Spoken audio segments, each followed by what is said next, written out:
Wherever you are, welcome to another of my takes on China. And we are constantly faced with criticisms of China. When they aren't criticizing, they're ridiculing. And when they aren't ridiculing, they're accusing China of something, whatever that may be.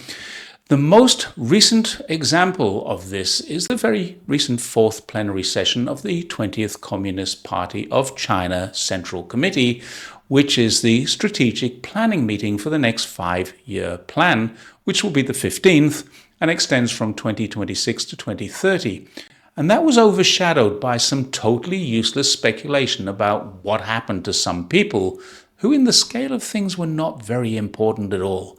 What's really important is that the 15th 5-year plan will do good things for China and almost certainly for global governance. So let's take a deeper dive, which I'm going to simplify into the easiest language I can manage so that people understand what really happened rather than what Western media and politicians would like us to believe has happened. They need it simplified. Every 5 years, the Communist Party of China uses the fourth plenary session to create a 5-year plan, which is then, over the next few months, adapted, refined, and crafted into a presentation at the National People's Congress. This means the plan that came out of last week's meeting is not yet finalized. The polished plan will be released in March of next year and must be approved and accepted by the National People's Congress. This means the people of China, the 2,977 representatives elected by ordinary people in towns, villages, communities, and associations throughout China, will vote to accept this plan. Yes, many people assume they will just accept the plan as a rubber stamp, the plan as the CPC presents it, but that's wrong. What these next few months are for, people who have objections to it can assess, make suggestions, improve upon it, have their inclusions written into the final draft for a vote at the 2 sessions. It's what's called people power, democracy. In the 5-year plan, the government tells the entire world what it is that China plans to do over the next 5 years. It's not rigid, it's not cast in stone, it has the opportunity to be reviewed every year and changed if required. It's a guide, that's all it is. And what China plans to do is in this guide for the coming years.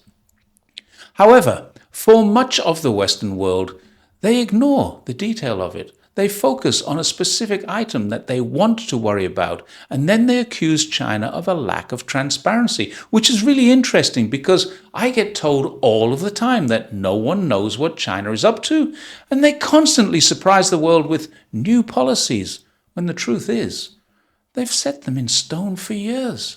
Who knew, for example, that China's rare earth element restrictions were highlighted under Hu Jintao in 2011.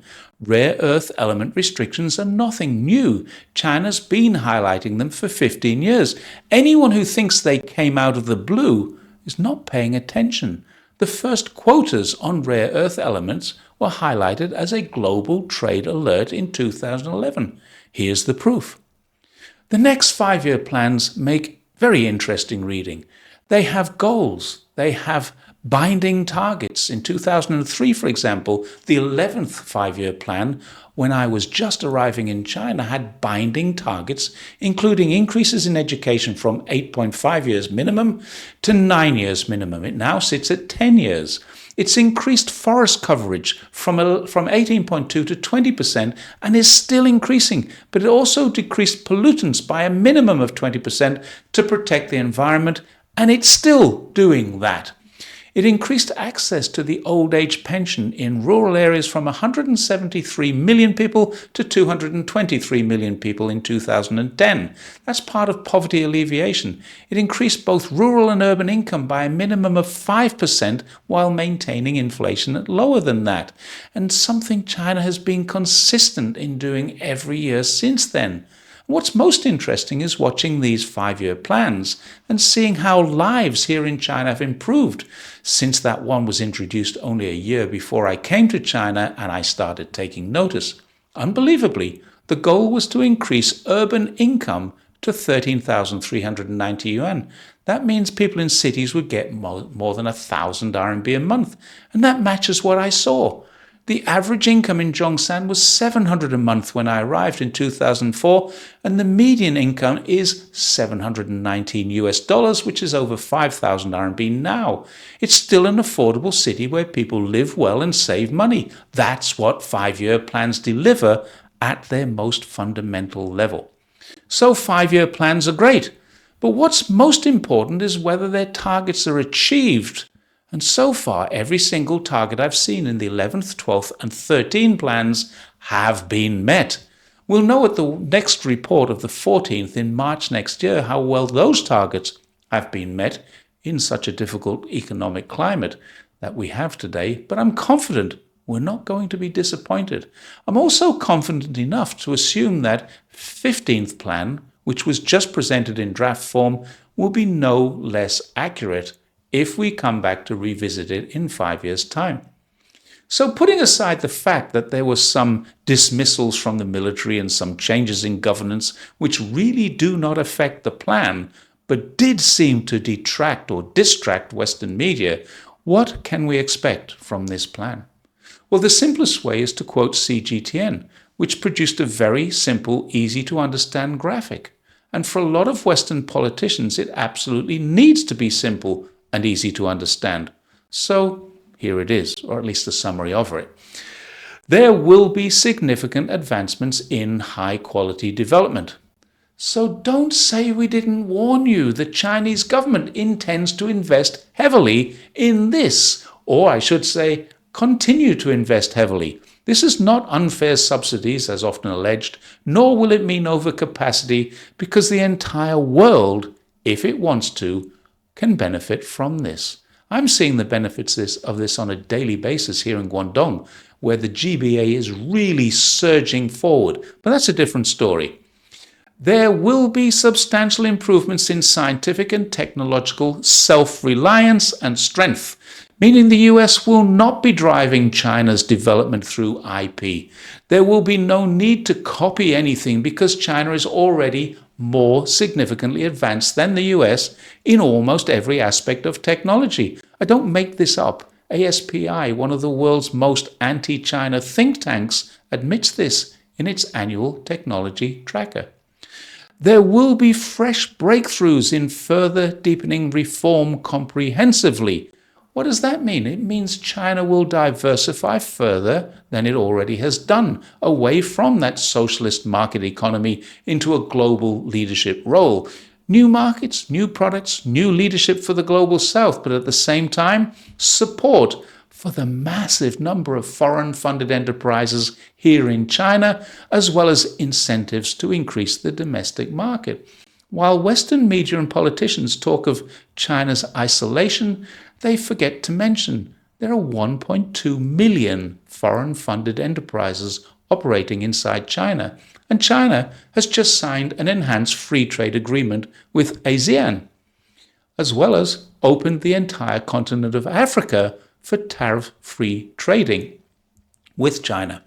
It's also a member of the RCEP, the world's largest free trade agreement, and it's a strategic partner with the Eurasian Economic Union, which includes Russia, Iran, and 5 Eurasian markets bordering the west of China.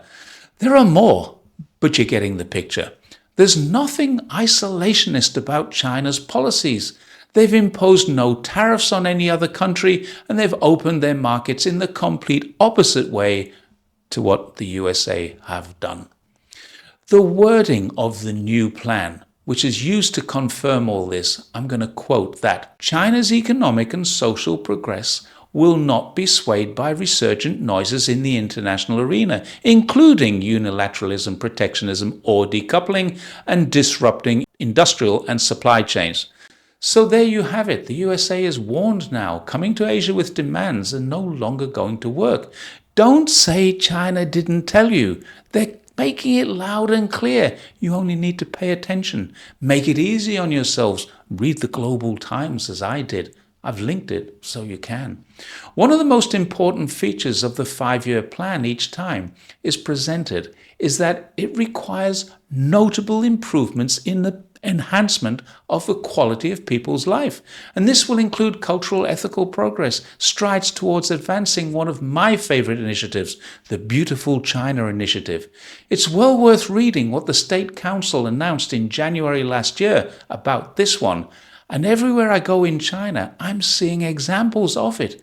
Everyone who knows me knows that I love China, but the reasons often escape them. The Beautiful China Initiative is a great example of why I do. It also requires an enhancement of income above the cost of living. In other words, once again, the complete opposite of the USA is happening here. People are getting more money in their pockets and their costs are going down. Deflation or stagnant inflation are not a cause or a symptom of a problem in China. They are a strategic policy to improve the lives of every Chinese person. The final point CGTN raised on the draft 5-year plan is to further advance strengthening the national security shield. Further advance strengthening the national security shield.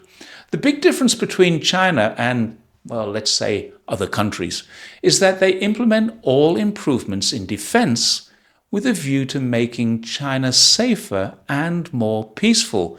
And that's one of the big takeaways from this. The next 5 years will see further modernizations to advance what China calls the Peaceful China Initiative, also linked. And how do we know that this doesn't mean doing exactly what the British, the Spanish, the French, and the Americans, etc., have been doing for the last 400 to 500 years? Because an announcement of this indicated exactly what the purposes were: to build a solid foundation to make the country safer, make society more orderly, governance more effective, and people more satisfied. Wow, wouldn't that be a nice idea in some democratic countries? Make the country stronger, not weaker, and the people more satisfied. Some might see that as a threat, but I don't. I see it as a necessity to provide a holistic approach to national security. There's nothing wrong with that. Every country should be doing it.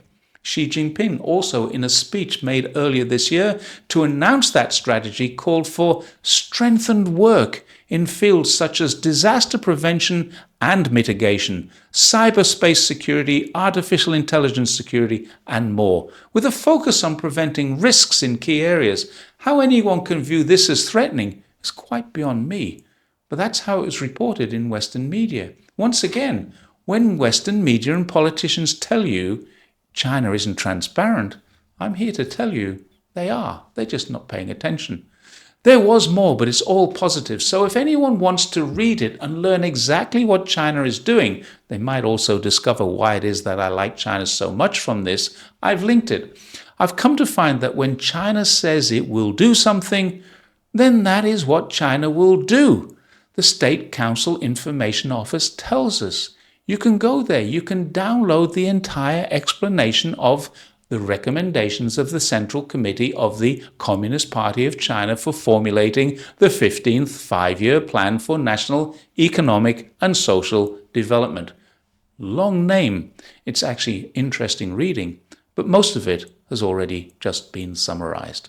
Thanks once again for watching my take on China. I hope this one is as interesting for you to watch as it was for me to research, going back all the way to 2003.